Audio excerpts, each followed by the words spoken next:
आज हम लोग बात करने वाले हैं डीएसएसबी की जो वैकेंसी आने वाली है उसके ऊपर विस्तार पूर्वक से चर्चा करेंगे। कौन कौन इस डीएसएसबी की जो वैकेंसी आ रही है उसमें कौन कौन अप्लाई कर पाएंगे और उसको अप्लाई करने के लिए क्या क्या उसका क्राइटेरिया रहने वाला है। तो दोस्तों ध्यान पूर्वक वीडियो में बने रहे, मैं आपको एकदम बारीकी से समझाऊंगा कि कौन कौन इस वैकेंसी में अप्लाई कर पाएंगे और सब्जेक्ट का जो कॉम्बिनेशन है, खास करके सब्जेक्ट के कॉम्बिनेशन के चयन में जो कठिनाइयां आप लोगों को आती है उसके ऊपर मैं एकदम बारीकी से आप लोगों को बताऊंगा। तो दोस्तों वीडियो में बने रहें और वीडियो शुरू करने से पहले अगर आपने चैनल को सब्सक्राइब नहीं किया तो प्लीज़ चैनल को सब्सक्राइब कर लें ताकि इसी प्रकार की जानकारी को लेकर मैं आप लोगों के बीच उपस्थित होता रहूं। तो दोस्तों शुरू करते हैं।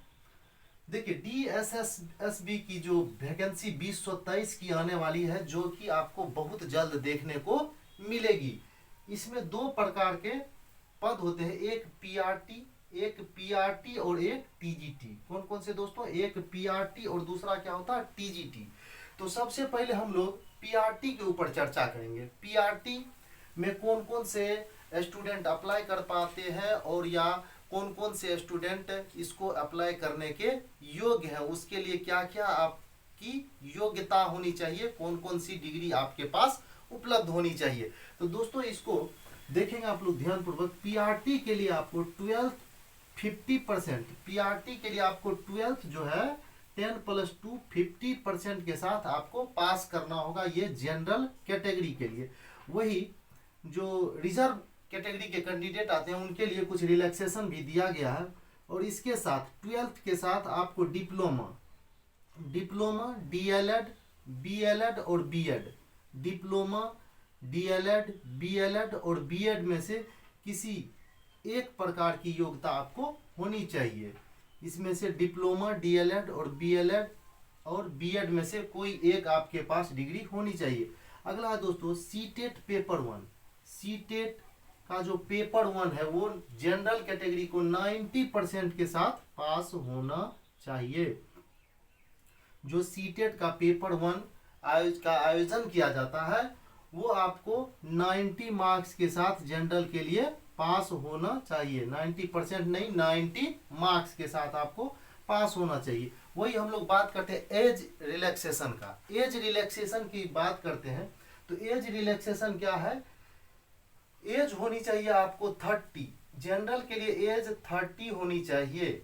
और वही ओबीसी को 3+3 ईयर्स लिखा हुआ। देखिए ओबीसी +3 ईयर्स मतलब आपका ऊपर का जो उम्र सीमा है उसमें आपको 3 साल का रिलैक्सेशन दिया जाएगा। यानी अगर जनरल को 30 वर्ष है, जनरल के लिए 30 ईयर्स है तो आपके हो गए 33 ईयर्स तक, +3 ईयर्स मतलब ऊपर क्या जो उम्र सीमा है उसमें 3 साल का आपको छूट दिया जाएगा अगर आप ओबीसी कैटेगरी से आते हैं। वही अगर आप SC ST से हैं, अगर आप SC ST से हैं तो आपको 5 साल की छूट दी जाती है। SC ST से आते हैं तो आपको 5 साल की छूट दी जाती है।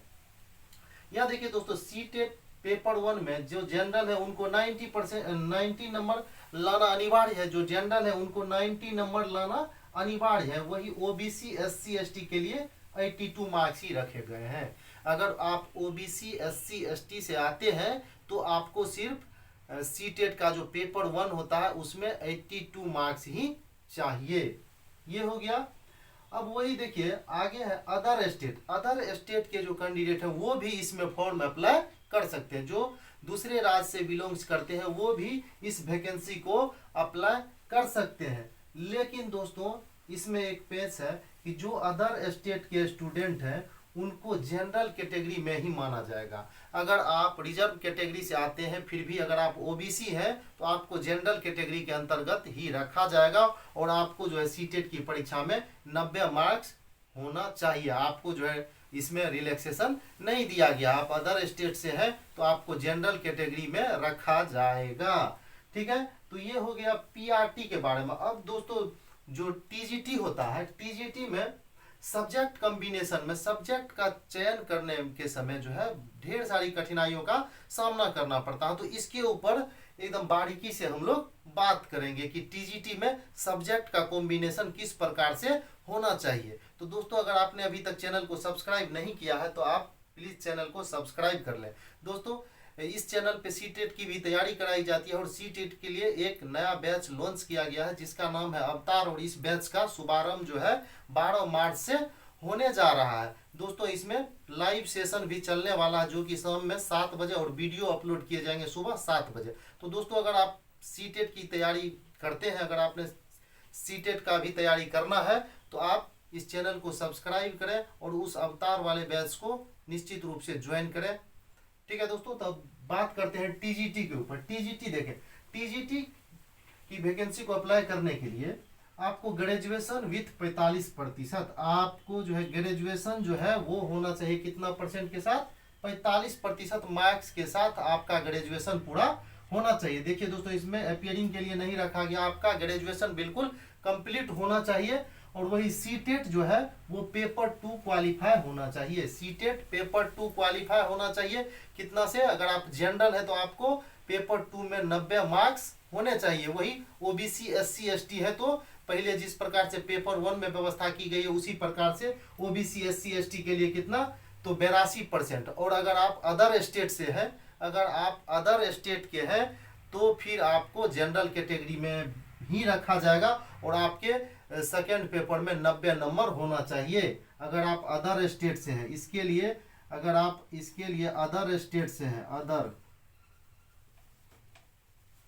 स्टेट से हैं तो पेपर 2 में आपके 90 नंबर होने चाहिए। अगर ओबीसी है तो आपको पेपर 2 में कितने होने चाहिए, 90 नंबर होने चाहिए, क्योंकि आपको रखा जाएगा जनरल कैटेगरी में।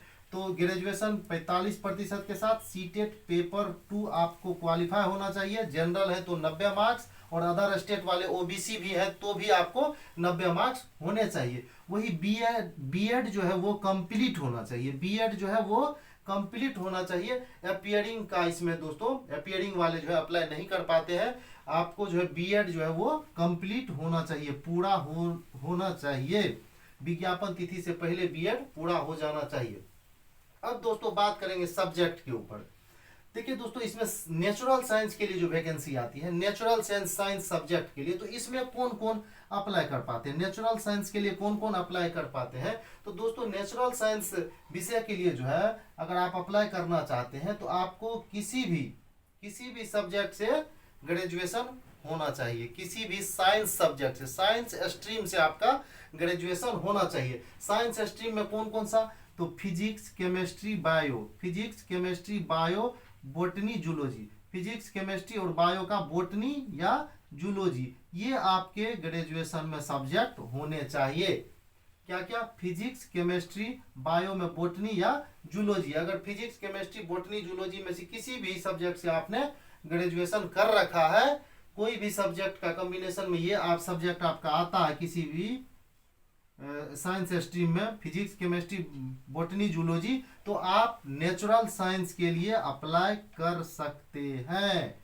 ठीक है, यहाँ छात्रों को कठिनाइयाँ होती है कि क्या मैं नेचुरल साइंस के लिए अप्लाई कर पाऊंगा अगर मेरे फिजिक्स है, केमिस्ट्री है, बायोलॉजी है, बॉटनी है, जूलॉजी है। निश्चित ही ये सब्जेक्ट जिनके भी ग्रेजुएशन में इनमें से कोई भी एक सब्जेक्ट, तो वो नेचुरल साइंस के लिए अप्लाई कर सकते हैं। वही दोस्तों देखते आगे है टीजीटी मैथ सब्जेक्ट के लिए क्या करना होगा। अगर आप मैथ से ऑनर्स हैं, अगर आप ऑनर्स हैं अगर आप मैथ से, तो टीजीटी मैथ सब्जेक्ट के लिए आप इसमें अप्लाई कर सकते हैं।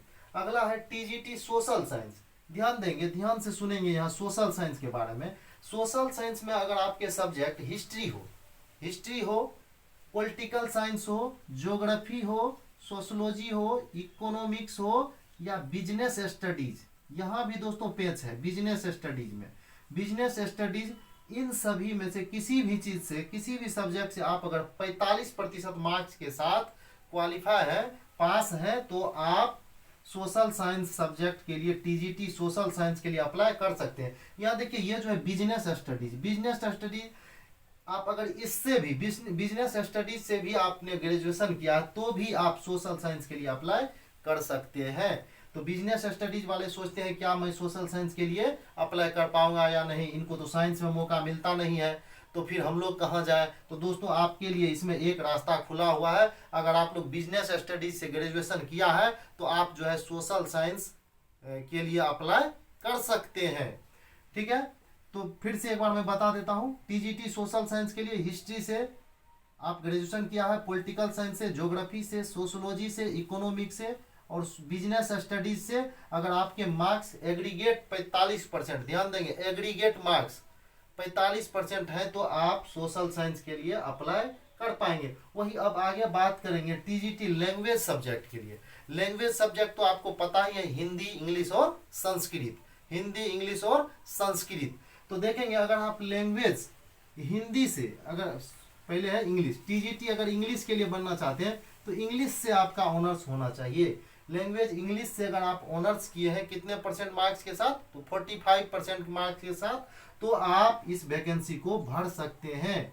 किसकी, तो टीजीटी की। अगर आप लैंग्वेज इंग्लिश से ऑनर्स किया है। वही टीजीटी हिंदी की बात करते हैं तो हिंदी से ऑनर्स होना चाहिए, फिर आप हिंदी के लिए अप्लाई कर सकते हैं, टीजीटी हिंदी के लिए अप्लाई कर सकते हैं, बशर्ते कि आपको हिंदी से ऑनर्स कंप्लीट होना चाहिए 45% मार्क्स के साथ। वही टीजीटी संस्कृत की बात करते हैं तो आपको इसके लिए संस्कृत सब्जेक्ट में 45% मार्क्स के साथ आप पास होने चाहिए ग्रेजुएशन, फिर आप इसके लिए अप्लाई कर सकते हैं। तो दोस्तों ये बातें थी DSSSB 2023 की, जो कि कभी भी वैकेंसी आ सकती है, जल्द से जल्द आने वाली है वैकेंसी। उसके लिए सब्जेक्ट कॉम्बिनेशन इस प्रकार से था। तो दोस्तों आप बिल्कुल ही समझ चुके होंगे कि इस वैकेंसी को अप्लाई करने के लिए किस प्रकार से, किस पद के लिए कौन से सब्जेक्ट का कॉम्बिनेशन होना चाहिए। तो दोस्तों अगर आपने अभी तक चैनल को सब्सक्राइब नहीं किया तो प्लीज चैनल को सब्सक्राइब कर लें, ताकि इसी प्रकार की जानकारी को लेकर आपके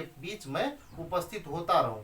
तो दोस्तों अगर आप इसका स्क्रीनशॉट लेना चाहें तो इसका स्क्रीनशॉट ले सकते हैं। ठीक है दोस्तों, मैं साइड हो जा रहा हूं, इसका आप एक बार स्क्रीनशॉट ले लें।